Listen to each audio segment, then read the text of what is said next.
Hi, everybody. Thank you so much for coming back to the Citrine Path.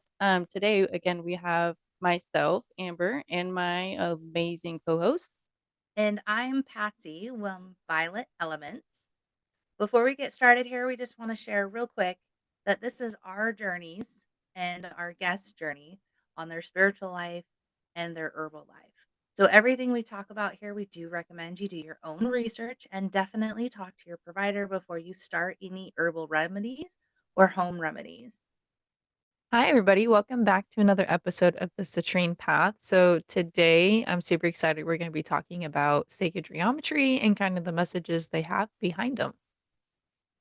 So, how are you doing this morning, Mama? Doing good.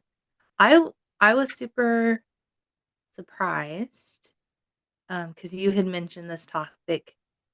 Kinda, cause usually how we pick the next week's topic is something we talk about sparks an interest in something. Um, so when you brought it up, I was like, "Yeah, cool," cause it's kinda hard to see, but I wear my pine cone that has, um, the flower of life on it that I wear pretty frequently. But I was super surprised to find out that there's over 600 different shapes and symbols. Yeah, it's pretty crazy. Um, I only picked a couple to talk about today because like you said, we would be here forever just talking about the different shapes. It's pretty insane. Yeah.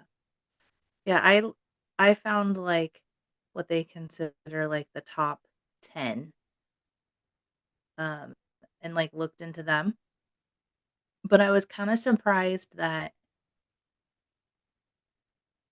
once you found, like, 1 or 2 of them, other than, like, um, the Tree of Life one is a little bit different, um, I don't know how you pronounce this, I'm probably gonna pronounce it wrong, but, the Yeah, it's a Merkaba. Merkaba, yeah, it's close. Yeah, you're pretty Um, close. those 2 are the only ones that are, like, stood out that were significantly different. The rest of them are very similar, like, you could see the other ones within it, so it was almost like they built on top of each other, and, like, once you had one, like, you could create the others out of it almost. It was very interesting because I was, like, finding pictures of them, and then, like, once after I found a couple of them, and you could, like, compare them, I'll have to send you the pictures so you could put it up so you could see what I was talking about. Yeah. Yeah, and it's funny because sacred geometry has been something that I've been like researching, dabbling into since, oh man, I was like a junior in high school. So it was pretty cool to talk about this because it gave me kind of a reason to go back in my book and read what I had written down already. So I started writing down things like basic shapes, like triangle, circle, square, spiral, all those kinds of things. And, I think that's something that a lot of people don't talk about also is the fact that they also have meanings that are really sacred, even to the just those basic shapes. Well, that is a good point because like I was saying, like, you have to have like, a lot of them are triangles and circles. So I didn't even think about looking at the components that they use to build the more elaborate ones. Yeah. Okay, so but this is what I wrote in my book a long time ago. It says sacred geometry is a universal patterns used to design everything in our reality. It's believed that geometry and mathematical ratios are the basic to everything, including art and music. Sacred geometry is described as being the blueprint of creation. It's an ancient science that explores and also explains the structures and every natural pattern of growth and movement. Ancient civilizations said sacred geometry was essential to the education of the soul. Then it was told that the symbols, patterns, and codes were a pathway to the inner realm and were a key to higher consciousness and self awareness. Reading and understanding these symbols will amplify your connection to spirit and help your inner harmony bring together your physical, emotion, mental, and spiritual being. Well, that's really cool. I don't know why, but sacred geometry in my book, I have it like split up into 17 different areas. It's like I'll research something and then I research some other things and then go back to it and then research some other things. So it's all split up. But yeah, so a triangle I thought was really cool is balance, harmony, and completion, and then rising upwards. So like if Hmm. you so then pyramid, which is a square at the bottom and then four triangles on the side coming up. So what's a square Oh, a square. I guess I can look at that first, huh? or the Spiral, triangle? circle, square. Foundation, solidarity, grounding, practical, earthly, stability, dependability, safety, and yeah, like Hmm. stability. Makes sense, especially Yeah, to use it as a base. right? But then it's interesting because then a pyramid, so it says inside the pyramid holds the golden ratio. The triangle and the squares represent the relationship between the universe and humanity. And the top point represents spiritual enlightenment.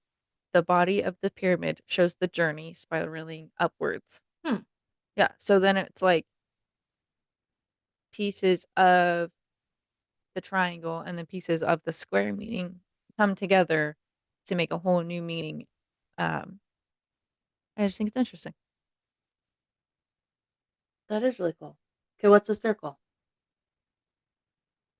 A circle is wholeness, oneness, never ending, um, circles of change, unity, and perfection, inclusive and boundaries.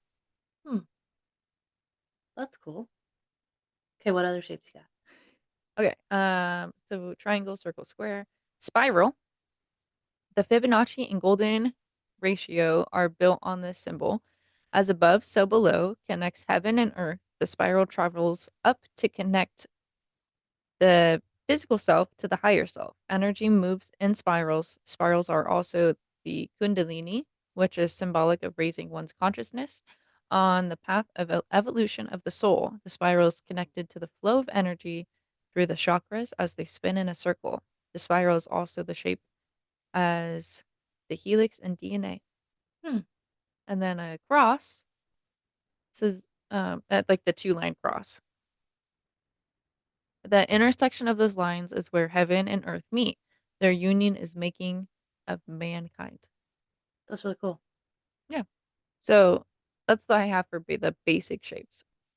So what was one that really like caught you off guard when you were reading it? The one well, that was really loud, sorry. The one that like, I have my pendant that I wear all the time.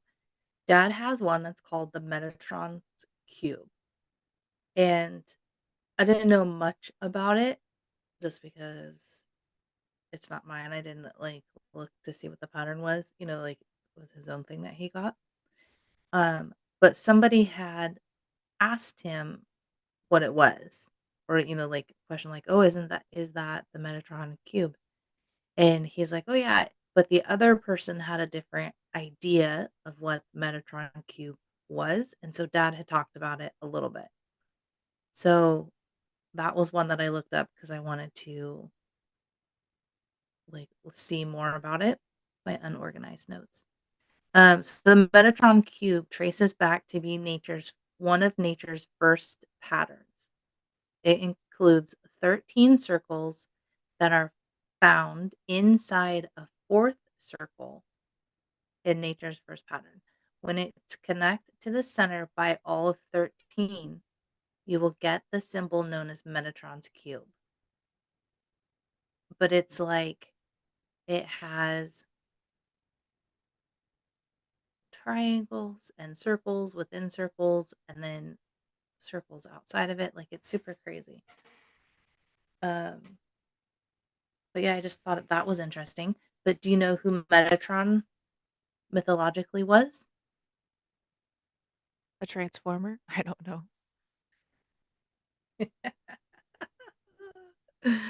You're so funny. No, that is false, Amber. Okay. So Metatron was an archangel. Oh, I did not know that. Yeah, see, I didn't know that either. Um, so Metatron was mentioned in three pretty popular religions in their mythologic. So it says that he is the scribe of God in all of them, which would make him equal to like the ancient Egyptian scribe known as, there you go with words again, Thoth. I think it's pronounced Thoth. Um, so according to the legends, a scribe of God would understand the basic principles of creation, which are also all associated with what we're talking about, the Hmm, the geonomical shapes and um that's so crazy, man. many time I know, right? I didn't know any of this before. So many times the archangel Metatron is pictured with or is holding a cube. The graphic known now as Metatron's cube didn't show up until later when the mathematician Leonardo discovered the Metatron cube. He read he read the history and legend of Metatron and was also familiar with sacred geometry and was the one that like brought it forth. Yeah, and I think it's Zoom really out just interesting. enough for you to see it. Let me try here. What? May or may not work. Um, no, ma'am. Um, Oh, there there. you go. Yeah, that's a crazy looking shape. Yeah, like there's triangles, but then there's like if you look in the middle of all of the circles in the center, like or I mean the triangles, the circles within them, and then circles without. Like it's like there's a lot going on in there. And then if you like really look, there's like triangles all over on the inside, like where all the lines cross and stuff. That's super crazy. And then the lines crossing, that's a cross in itself too. Yeah, and there's a bunch of them when you like zoom into the center of it. But I think it's interesting. So doing this research, Leonardo da Vinci actually had a lot to do with sacred geometry and us having it today.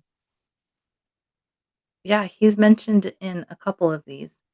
Um, but it's funny because they refer to him as in some of them just Leonardo the mathematician. Hmm. So most people don't talk about the golden ratio when they're talking about sacred geometry and stuff.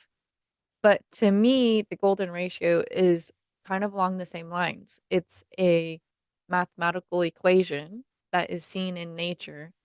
And so, I mean, that's kind of the definition of sacred geometry. But Leonardo da Vinci is actually the one who made that public as well and pretty well known from the Fibonacci sequence. So the golden ratio is also known as the golden number, the golden proportion, or the divine proportion. And this ratio is between two numbers that equal approximately 1.618, usually written as a Greek letter phi associated with the Fibonacci sequence and was from about 300 BCE. So it's like I'll put a picture on it, but it's a swirl. It like oh, look at Willow's cute little drawings. I'll draw it on here. So it's like a box and then you separate the boxes in half and it creates a platform for you to make this swirl.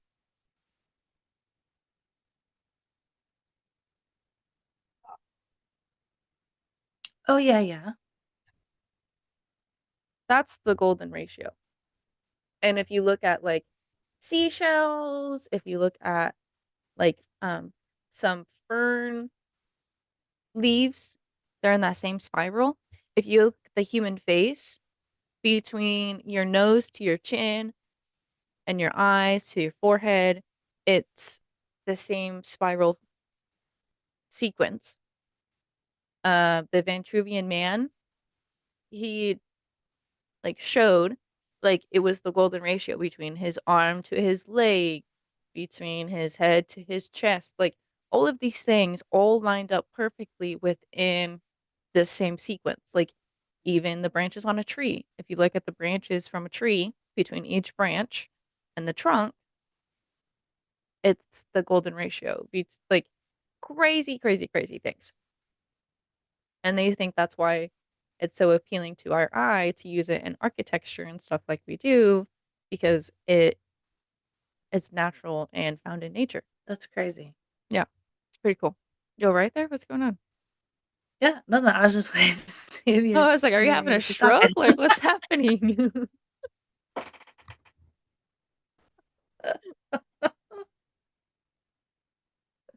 You started freaking No, not. out.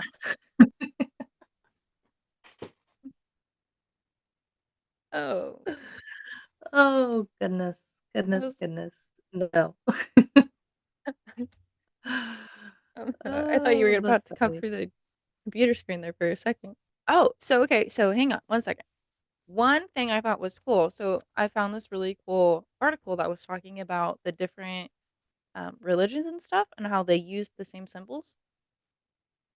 And so the Vesica Vesicis, Ves, I don't know. I don't know how to say that. But it's a circle, like a big circle, and then a circle and a circle, and then a smaller circle in the middle. So it's for balance and creation. It has many symbols of depiction have came from the symbol, like a Venn diagram, um, and many other things. This has also been used for proportions in architecture and illustrated in the works of Vitruvius. Many cultures have used the symbol with a variety of different meanings. Christianity, they used it for the union of heaven and earth in the body of Christ. Judaism, the root element of the flower of life. And then in Egypt, the cosmic mother or the goddess Mot. And then Celts and Norse, what it said the merging of gods and goddesses. So that was one that I looked up too. What Hmm. I thought was cool is it looks like an eye in the center. Yeah, Like, it's all the circles, but, like, you could look at them individually, and I can see, like, how it's 2 things coming together, but that space in the center where it crosses over looks like an eyeball. it does. It's kind of creepy looking. But I just thought it was interesting that these different cultures and religions, they're not really cultures, they're religions, um, use the same symbol but put their own meaning to it. I just thought it was really interesting. Yeah, and that like, me and you have talked a little bit about my beliefs on religion. Um, I I always find it fascinating because I've looked into so many of them that there are so many that things that cross over that are very, very, very similar. Even most religions, they're like goddesses or saints, how whatever they wanna call them, are very similar. Like, they usually have ones that have similar characteristics, and things that they use to identify them is the same. So, I always think that's super interesting. No, it is super interesting. Maybe we'll have to do an episode on that one day. Maybe. Have you ever watched, oh goodness, I can't remember the name of the show. It's like I think it's called Just God, maybe? But it's by Morgan Freeman is, like, the host of it, and it used to be on Netflix. I don't know if it still is, but that's where we watched it. And he travels around and goes to all of these different countries and talks to these people about different religions, And it was really cool because there was a couple of one in particular that he went that people get them confused with Muslims, Hmm. and they're very, very different. Like, they don't believe in evil, like, it's not something that's, like, in their culture at all. So, it's just really interesting, but yeah, That is side interesting. note, I'll have to watch sorry. that. Yeah, it was super, super interesting.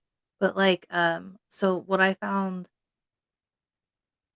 like, looking at some of these symbols, getting back to topic here, Mhm. um, like, the egg of life is literally 7 circles together,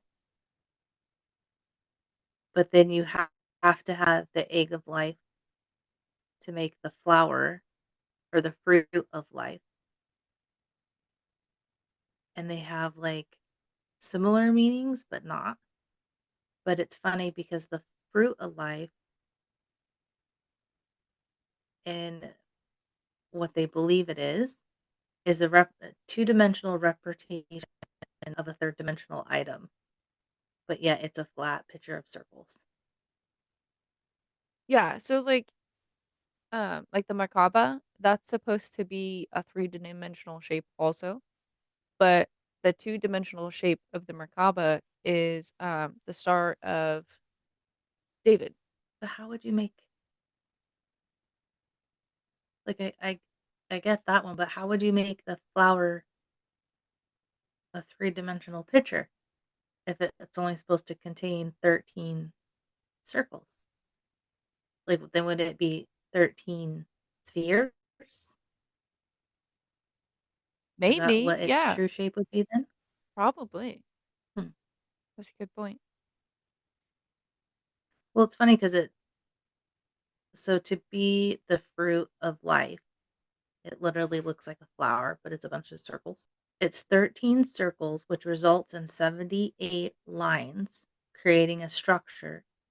But it's also then if you do that, if you add the 78 lines, it becomes Metatron's cube, Oh, shit. right? Isn't that funny? Where's the other one? There was another one that I was reading and it was talking about that without it, you couldn't create um, human DNA. That's crazy. Do, do, do, do, do, do. Well, hang on Yeah. 1 second. Before we start going too deep into this, I think we should talk about the seed of life and flower of life because those are kind of 2 base ones also. Yeah. So, the seed of life is 6 circles and a 7th circle in the middle, and they say that that represents the 7 days of creation.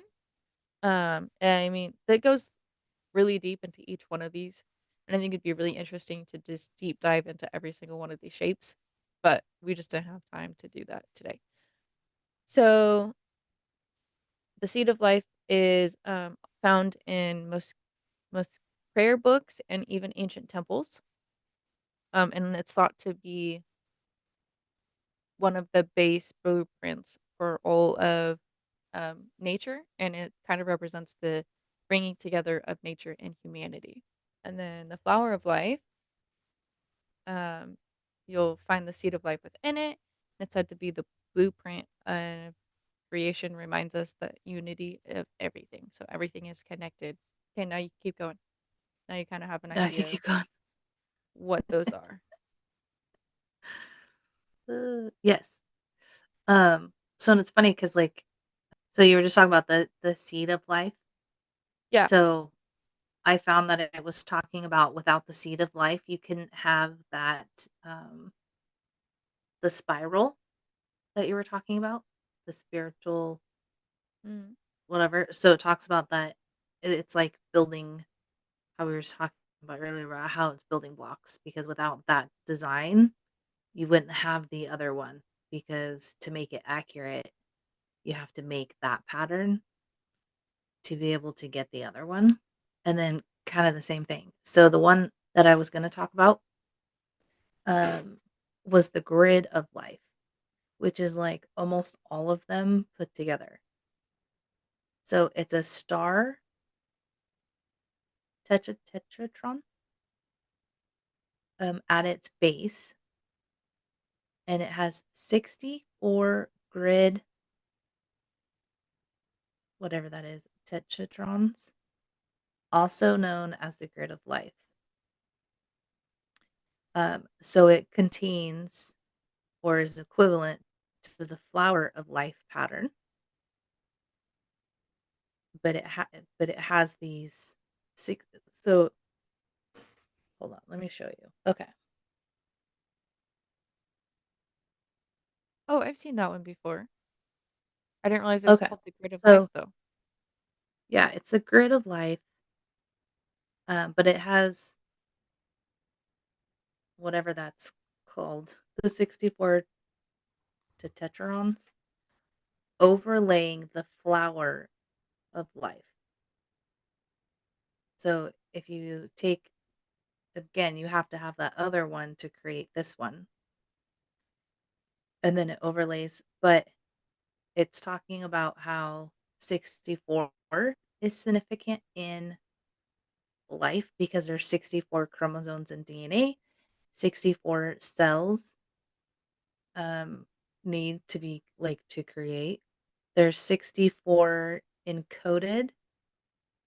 Really can't read that word, but with the Hebrew Bible and like a bunch of other like parts of Hebrew have 64 like in their meaning, like syllables or sounds, that kind of stuff. That's really crazy, and I Uh, believe the first, like, Christianity Bibles were written in Hebrew, right? Yeah, I think it was ancient Hebrew. yeah, I don't know if it was one of the first, but I know it was one of the first languages it was in. Um, yeah, I don't know facts on that one. But it talks about how the number um, generations from Adam to Jesus, like if you're like son, so on down, is Mhm. 64. So there's 64 generations between Adam and Jesus. What? Um, yeah, but there's a bunch of them. But There's 64 squares on a chess and checkered board. I thought Adam and Eve were, like, the first people. Yeah, Adam and Eve, but Jesus Oh, was okay, not from Adam. okay. Sorry, I'm getting there. I'm getting there. Getting there? Yeah. There was a lot that happened between there. Yes. But This yeah, is ca I okay. never thought about that either. Like, when you hear stories, most people tell the stories not necessarily together, but they don't necessarily tell them in genealogical order, you know? Yeah, Um, oh, so 64 is also the maximum number of strokes in any Chinese character. Yeah, that's crazy. isn't that weird? But I mean, like, that's intense little design to get right. Like, I'd hate to be a tattoo artist and somebody come in and be like, I want the grid of life. Anyway. Right? So the macabre, so I know you talked about it for the second, but I don't remember if you mentioned that it's the 2 triangles that are flipped upside down, right? So it's a triangle this way and a triangle this way towards each other, vice versa. Um, but it said that that represents female energy and male energy coming together in perfect unity, Hmm, and it's showing that balance is crucial. that's crazy. Because you see that in like most of these have that, the triangles, Yeah. like almost as like the base of their design and stuff. Yeah, and I think it's interesting because the Merkaba is also they make a crystal Merkaba that you can use for sound healing too, Hmm. to kind of tie back into it last week. So it's a crystal pyramid and a crystal pyramid facing the opposite direction. And so then you have it on a string and you can hit them and then they play different notes and you can like spin it around and twirl it around and fling it and it makes different um, frequencies and stuff the more you swirl it around. But those 2 different pyramids play 2 different frequencies, from last week create biannual beats and come together in perfect harmony. Interesting. I've seen those before, but I didn't realize that they play 2 different things. That's really cool. Yeah. We got 3 minutes, Mom. Goodness, I always feel like I get rushed at the I know. We end. talked about a lot of different shapes today. I learned a lot of stuff from you. Thanks for doing your Good. research. You're welcome. I'm getting better at doing it ahead of time. Okay, gold star, Mom. Good job. So, this might be a good place to, plug that if there's something that you know or that you're interested, this is for the viewers, not necessarily for you, Amber. Okay. Um, but if there's something that you're interested in or something that you've done research on that you wanna share or you think that would be some of our other viewers would be interested in, please let us know because we are starting to book some more guests and would love to have some of you viewers on to share some of your stuff. Or if there's something you're interested in and you want us to talk about it, please leave a comment below because we have a couple videos. Some of you have asked some great questions. So we've compiled those and here in the next couple weeks, we will be doing a video answering some of those questions about some of our past videos that we've done. Um, Maybe go into detail a little bit more about something that you had questions about. Um, yeah, so please let us know. Reach out to either I or Amber, or just comment on this YouTube and let us know that you're interested in being a guest, or if you have something you want us to talk about. Yeah, or even if you know of somebody you think would be fun to come on and hang out with us. But I think this one was super cool. I learned a lot of cool stuff. I've never looked into like the more advanced sacred geometry, so that was really cool to hear about it and look at some of those symbols. What are we going to talk about next? Did Oh this man, spark any interest for something else for you? I don't know. I guess you guys will have to see next week. But until then, we hope you have a fabulous rest of this week. So, bye, everybody. Remember, we do not treat, cure, or diagnose any illness. So, if you have any questions about anything we talked about today, please reach out to your provider. So we are always so honored and blessed that you spent your time with us, and we can't wait to visit with you next time. So please come back and visit us. But until then, go forth with love and intentions.